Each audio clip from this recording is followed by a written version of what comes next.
Meus queridos, a paz do Senhor, eu sou o diácono Claudio Machado e esta é mais uma das nossas pequenas reflexões com base na leitura diária da revista Lições Bíblicas da CPAD, esta é a revista, no segundo trimestre de 2022, lição dos adultos, trimestre que está tratando do Sermão do Monte, trimestre que vem com o título ou com o tema central, os valores do reino de Deus, e como subtema, falando sobre a relevância do Sermão do Monte para a Igreja de Cristo. Se você não assistiu os vídeos anteriores, assista. Nós temos muitos vídeos, são 6 por semana.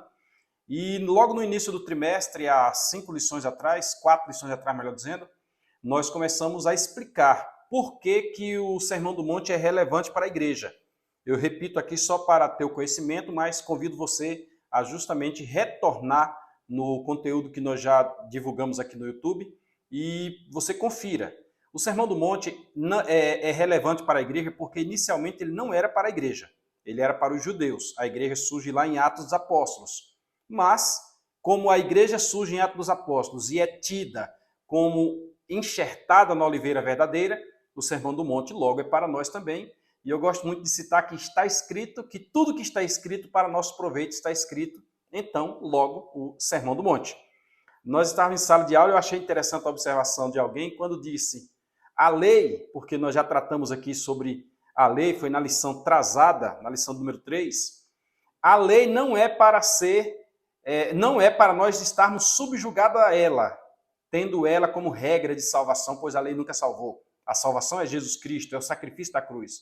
Mas os preceitos da lei, nós temos a lei como um todo na organização, no ensinamento que deu Tiago, que se você descumpre um mandamento, você descumpre todos. Então, isto é a lei, né? Você descumpre todos os mandamentos. E você tem a questão do preceito, que cada mandamento daquele individual é um preceito, é um mandamento, como já disse, e este sim deve fazer parte da nossa vida. Quando diz não matarás, não roubarás, não furtarás, não adulterarás, isso diz respeito a nós, não todavia estando nós debaixo da lei, como alguns querem colocar-se.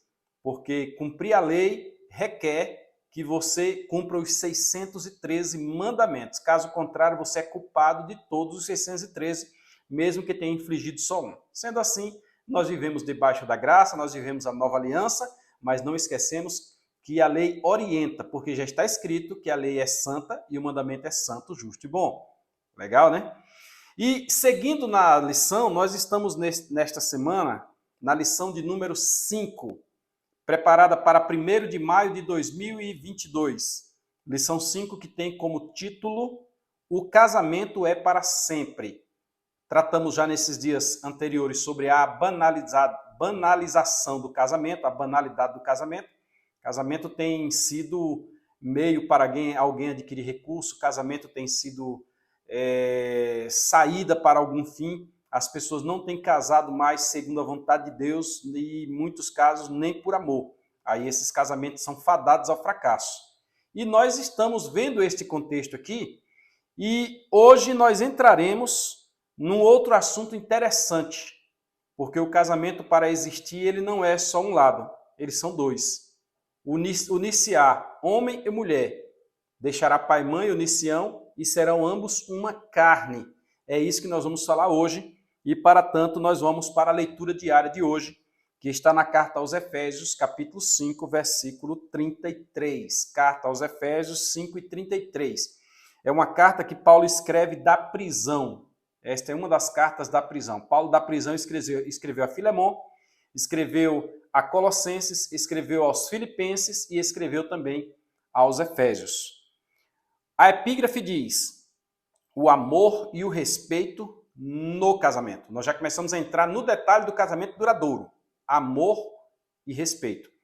Vamos então ler o texto na versão Almeida atualizada, fazendo uso da Bíblia de Estudo da Reforma. Eu já indiquei esta Bíblia aqui porque é muito boa para você compreender as questões da Reforma Protestante. Inclusive, algumas interpretações que estão aqui são interpretações feitas na época que o Martinho Lutero fez e as colocou lá na Catedral de Wittenberg e outros assuntos mais, porque lá foi só sobre a indulgência. E ele tem muito mais coisa, então eu indico essa Bíblia para você, sem falar que no início dela tem ali vários panfletos, várias histórias ilustradas, fotos que dá para você compreender. Vamos ler aqui Efésios 5, versículo 33, que é o último versículo da carta aos Efésios. Ele, a partir do versículo 22, começa a falar sobre o lar cristão, o marido e a mulher. Antes, um pouquinho, começando no versículo de número 3, ele fala sobre o fruto da luz e as obras das trevas. Efésios, capítulo 5, versículo 3. Aí, quando nós chegamos no 22, ele fala sobre o lar cristão, o marido e a mulher, que são os esteios de sustentação de uma família. Os filhos baseiam-se no pai e na mãe. A mulher requer o apoio do esposo, o esposo requer o apoio da mulher. Os pais devem orientar os filhos. Então, este ponto ele é fundamental para a manutenção, para a sustância da família, sustentação da família. Vamos ler o versículo 33, que é o fechamento deste capítulo 5. Diz assim: não obstante, quer dizer, ele vem trazendo toda uma regração ali, um regramento, e aqui vem, não obstante, vós, cada um, de per si, você voluntariamente, de per si, automaticamente, também ame a própria esposa. O esposo deve amar a sua esposa. E está escrito que assim como Cristo amou a igreja e a si mesmo se entregou por ela.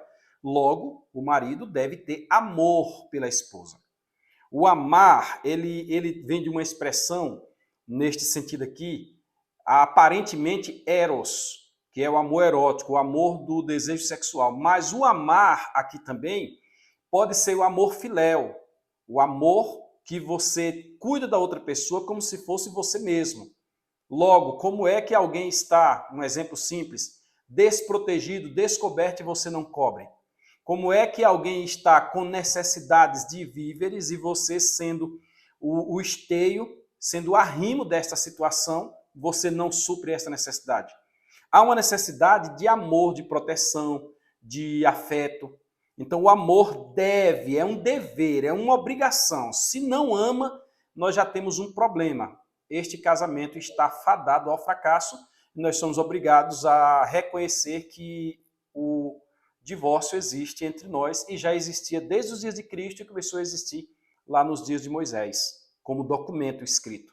E, na realidade, existem muitos casamentos, como eu via ontem nosso pastor da estudo no culto de ensino, muitos casamentos que estão acabados dentro de casa, só que estão silenciados, estão calados, ninguém está comentando a respeito, mas estão acabados. O amor já não existe mais. E quando o amor não existe, aí nós vamos seguir aqui.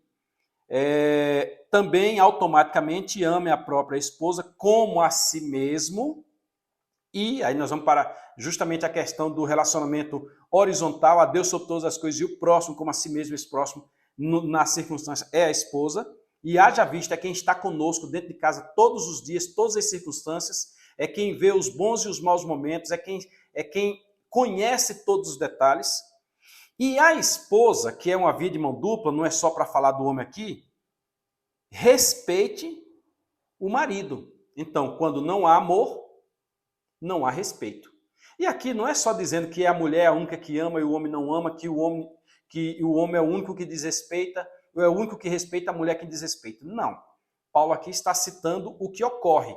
Deve haver o respeito tanto da mulher, que é o que citou aqui, como do homem. Deve haver o amor tanto da mulher como do homem. Cita-se a história de um casal que estava com 50 anos de casado, eles já estavam com 70 anos de idade, e foram entrevistados para que dissesse qual era o segredo da longevidade do casamento. Aí ele disse, é o miolo do pão. É o miolo do pão, aí foram até ela e ela disse, é o miolo do pão, só que separados, né, conversando separadamente. Aí perguntaram para ele, por que o miolo do pão? Aí ele disse, é o miolo do pão porque é a parte que eu mais gosto do pão. Aí eu tiro e dou para ela.